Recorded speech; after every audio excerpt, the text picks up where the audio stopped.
ராஜா உங்ககிட்ட கொஞ்சம்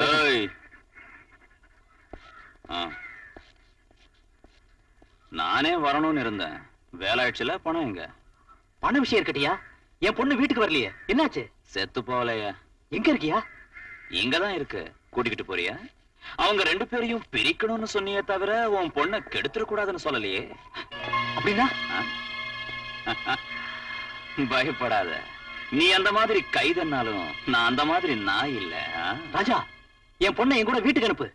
அப்ப மறுபடியும் கோவிந்த் வீட்டுக்கு போயிடும். நீ என்கிட்ட ஒப்படைச்ச காரியம் அறகுறையா நின்னுடும். அது நம்ம பிசினஸ் இல்ல. அவங்க ரெண்டு பேரும் உண்மையாவே பிரிஞ்சுட்டாங்கிற நம்பிக்கை எனக்கு வந்துட்டா நானே உன் பொண்ணை கொண்டு வந்து உன் நடு வீட்டுல நிறுத்திடுறேன். அதுக்குள்ள காக்கா வாட்டம் கத்துன ரச ரச.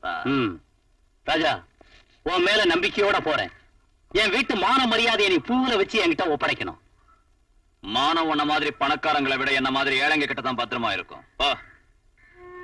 அம்மா கொஞ்சமாவது சாப்பிடுமா, சொல்றதை கேளுமா. எனக்கு வேண்டாம் வேண்டாம். அப்படிலாம் சொல்லாத. நீங்க வெளியில போங்க, வெளியில போங்க. சத்தம்மா வாங்க போலாம்.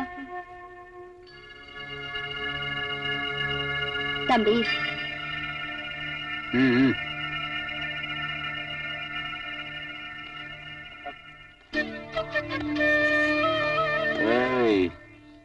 சாப்பிடு சாப்பிடுமா. மாட்டேன். என் வேலையை காட்டுறேன் பாரு. எல்லாரும் நான் சொல்றது நல்லா கேளுங்க. அந்த பொண்ணு பச்சை தண்ணி கூட குடிக்க மாட்டேங்குது. அதனால சொல்றேன், அது என்னைக்கு சாப்பிடுதோ அது வரைக்கும் இந்த சேரியில யாரும் ஒரு பருக்க கூட தொடக்கூடாது.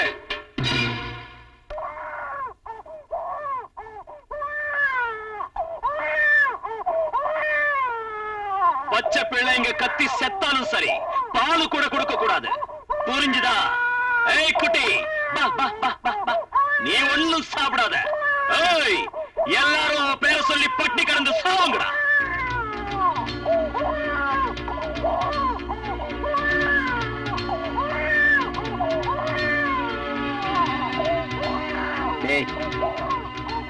எல்லாரும் சாப்பிடாம பட்னியா இருக்காங்கடா.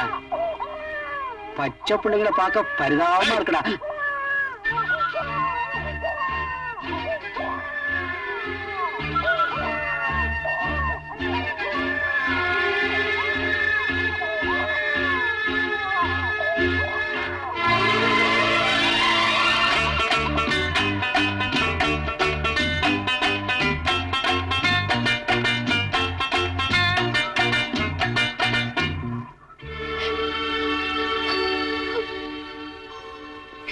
எதுக்குமா அனாத பொண்ணாட்டி அப்படியே அழுதுகிட்டு இருக்கிற?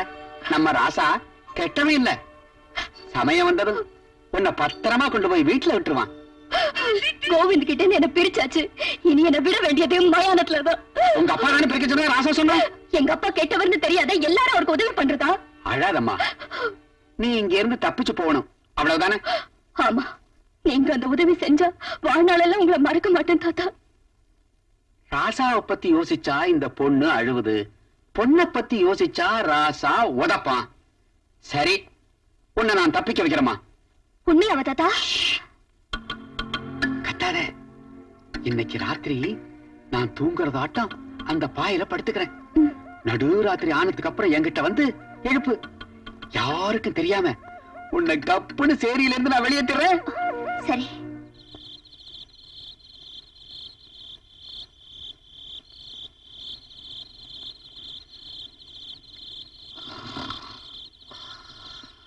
தாத்தா, தாத்தா, அப்பா எந்திரி, 12 ஆயிடுச்சு.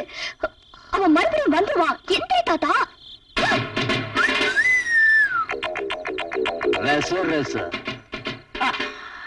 நமக்கு தெரியாது இந்த சுத்து வட்டாரத்துல காத்து கூட செய்யாது. மரியாதையா என் பேச்ச கேட்டு கப்புன்னு படுத்துக்க. ராங் ரூட்ல போன ரச ரச.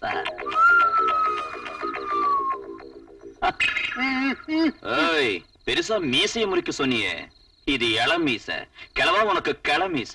இதுக்கு மீச கூட இல்ல. மரியாதையா போய் கட்டுல படுத்துக்கிறியா இல்ல உன் ஃப்ரெண்ட் பக்கத்துல கட்டிடுவேன். முந்திரி தோட்டத்து மந்தி ஆட்டம். ஏய், போடி. இது கூட இல்ல, படுத்துக்க. எவ்வளவு உயர்ந்தாலும் என் சக தொழிலாளி என்னோட சேர்ந்து இருக்கணுங்கிறது தான் என் லட்சியம். இருக்கலாம். பார்ட்டியில சேர்ந்த இவ்வளவு சீக்கிரத்துல பார்ட்டி செக்ரட்டரி ஆவறது சாமானியமான விஷயம் இல்ல. அதுக்கு காரணம் உங்க உயர்ந்த குணம். நீங்கன்னு மரியாதை கொடுத்து உங்ககிட்ட இருந்து என்ன பிரிக்க நினைச்சா எனக்கு இந்த பதவி வேண்டாம். உடனே ராஜினாமா செய்யறேன். என் ரத்தத்தை சிந்தி என் சக தொழிலாளிங்க நிம்மதியா நடக்கக்கூடிய சாலையை போட முடிஞ்சா அதுவே போதும். நீங்க எங்க பார்ட்டியில சேர்ந்தது எங்களுக்கு பெருமையா இருக்கு. வர்றோம். வணக்கங்க. வணக்கங்க. சார், ஆனா ஒண்ணுதான் குறை. உங்க வளர்ச்சியை பார்த்து சந்தோஷப்படுறதுக்கு சுஜாதா நம்மளோட இல்லாம போனது எனக்கு வேதனையா இருக்கு. அந்த ராஜா பலவந்தமா இழுத்துட்டு போனா சும்மா விடுறதாவது. நீங்க உத்தரவு கொடுங்க, அவனை அழிச்சிட்டு சுஜாதாவை கொண்டு வரோம். யார அழிக்கிறீங்க?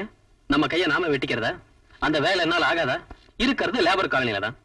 அவசரப்பட்டா ராஜாவை சுத்தி உள்ள மனுஷங்க பூராவும் கெட்டவங்களாயிடுவாங்க. என் சுஜிக்காக நான் அஹிம்சையோட தான் போராடுவேன். தொழிலாளிகளுக்காக நானும் சுஜியும் பலியா போனாலும் பரவாயில்ல. ஆனா நம்ம லட்சியத்துக்கு மட்டும் கெட்ட பேர் வரக்கூடாது. என் பிரச்சனை என்கிட்டயே விட்டுருங்க. நீங்க போங்க. ஏ ராசா, பச்சை கிளியை கொண்டாந்து கூண்டுல போட்டு எத்தனை நாள் பலவந்தமா வச்சுக்க போறடா? கூடினா கேளட்டு பயல, இன்னொரு வாட்டி பேசினா பேத்துடுவேன். நம்ம பிசினஸ் முடிஞ்ச அப்புறம் தான் விடுவேன். அவ கிளியானாலும் சரி, புலியானாலும் சரி. நீ என்ன செஞ்சாலும் கோவிந்த் கிட்ட என்ன பிரிக்க முடியாது. ஏன்? நீ செஞ்ச வேலை உனக்கு வெக்கமாவும் அசிங்கமாவும் இல்ல? வாய மூடுறே. என்னடி உங்க ரெண்டு பேருக்கும் பெருசா லவ்? இத்தனை நாளா நீ இங்க இருக்குன்னு தெரிஞ்சும் கூட வந்தானா உன்னை சந்திக்கிறதுக்கு? அவனுக்கு தெரியும் இங்க வந்தா கைமா ஆயிடுவான்னு. அவன் ஆம்பளையா? இப்ப சொல்லு, அவனை கண்டா உனக்கு அசிங்கமா இல்ல? எனக்கு வாந்தி வருது. என்னடா கிழவா? ஆமாடா ராசா. உன் கூட எனக்கு என்ன பேச்சு? வர மே 1ஆம் தேதி எனக்கு நாங்க கல்யாணம் பண்ணிக்கலாம்னு இருக்கோம். அது நடந்தே ஆகணும். இல்ல நான் தோத்து போனாலும் நீ மட்டும் ஜெயிக்க முடியாது. அட சும்மாருடே. அவனை கட்டி காட்டி போனா ஒண்ணும் மோசம் போயிடாது. வாய மூடு. கல்யாண காட்சி இல்லாம மாடாட்டம் திரியறவன் தானையா நீ? என்ன? எனக்கு கல்யாணம் ஆகாதா? பாரு பாரு, நாளைக்கே கல்யாணம் செஞ்சுக்கிறேன். அதுக்கப்புறம் உன்னோட பேசிக்கிறேன். கிழவா. என்னடா ராசா? இப்பவே பொண்ண பாரு, அடுத்த நிமிஷமே கல்யாணம்.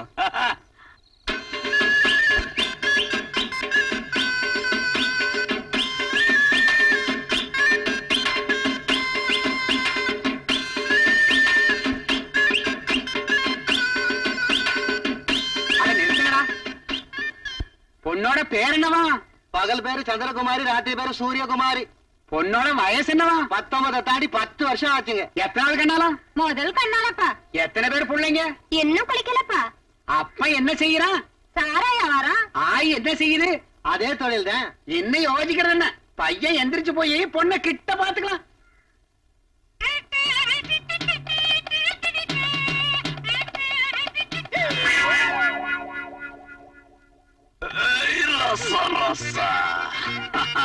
இதோ 90 கொடுத்துட்டு 100 வாங்கிக்க. என்னமா சார் இதுக்கெல்லாம் ஒரு கணக்கா இருக்கு? சேர்த்து கொடு.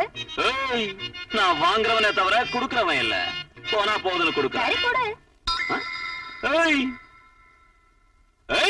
ரசா சோதா பசங்களா, நீங்க கள்ளு குடிக்கிறதுக்காக இந்த அலிய எனக்கு கட்ட பாக்குறீங்களா? இனிமே இந்த மாதிரி 9 கொண்டாந்தீங்க கிழிச்சுடுவேன். ரசா என்ன மச்சான் ஏதோ வந்துட்டாங்க. என் வீட்டுக்கு வா. ரிபேட் கொடுக்குறேன். அதெல்லாம் வேண்டாம். என் வீட்டுல ஒரிஜினல் பொம்பளைங்க இருக்காங்க. நீ போ. டேய் கிழவா.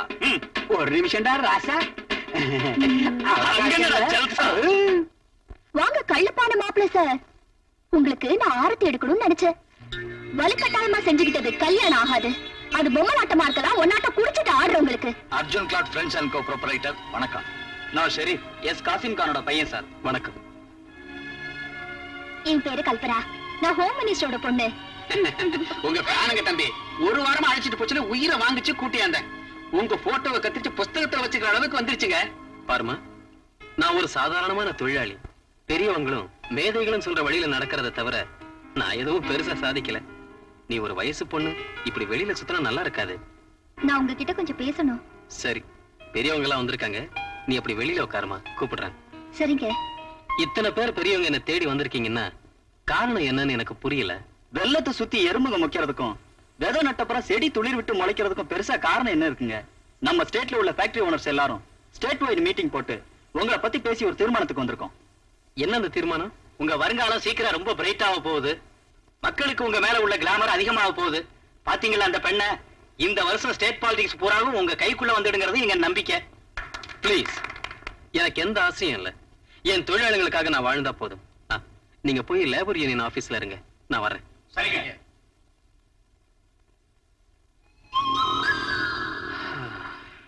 என் மேல உங்களுக்கு என்ன நம்பிக்கை? வானத்துல கோட்டை கட்டுறது எனக்கு பிடிக்காது. வானத்துல இல்லைங்க, இது நடக்கப்படுற உண்மை. அதனால நம்ம பணக்காரவர்கள் என்னைக்கு உங்களுக்கு துணையா இருக்குன்னு நாங்க சொல்றதுக்காக வந்திருக்கோம். நீங்க உங்க அரசாங்கத்துல எங்களுக்கு முக்கியத்துவம் கொடுத்து எங்க லாபத்துக்கான சட்டங்களை வகுத்தா சரியா போயிடும். அது மட்டுமல்ல, தொழிலாளிகளோட கடிவாளங்கள் கூட உங்க கையில இருக்கு. நீங்க எங்களுக்கு பயன்பட்டு அவங்கள எங்க காலடியில கிடக்கிற மாதிரி செஞ்சா உங்க அரசாங்கத்தை தங்க கோட்டையாக்குறோம். எங்க நிறுவனங்களை அதுக்கு தகுந்த மாதிரி நடத்துறோம். என்னங்க இது? எதுக்கு என்ன ஒரே அடியா புகழ்ந்து பேசுறீங்க? இப்ப நான் ஜஸ்ட் பார்ட்டி செக்ரட்டரி தானே. சீக்கிரம் உங்களை எம்எல்ஏ ஆக்க போறேன் இல்லையா? இப்ப எனக்கு ஒரு தர்ம சங்கடமான நிலை. நீங்க ஒண்ணு யோசிக்காதீங்க. ஏதாவது ஒரு தொகுதியில எம்எல்ஏ கொலை பண்ணி இடைத்தேர்தல் வச்சு உங்களை எம்எல்ஏ சீட்ல உட்கார வைக்கிறோம். நீங்க மட்டும் எங்களுக்கு செய்ய வேண்டியதை மறந்துடாதீங்க. ஹலோ, பாத்தீங்களா? இதான் உங்ககிட்ட நான் லைக் பண்றது. எப்போ உங்களை பத்தி நீங்க குறைச்சல நினைக்கிறீங்க, அடுத்தவங்க உங்க பெருந்தன்மையை எப்படியே தெரிஞ்சுக்கிறாங்க. ஆமா, ஹோம் மினிஸ்டருக்கு நீ ஒரே பொண்ணுல? ஆமா, ஏ ஒண்ணுல, இந்த ஆஸ்தி பாஸ்தி உள்ளவங்கன்னா எனக்கு பிடிக்காது. ஆனா உன் சின்சியரிட்டி எனக்கு பிடிச்சிருக்கு.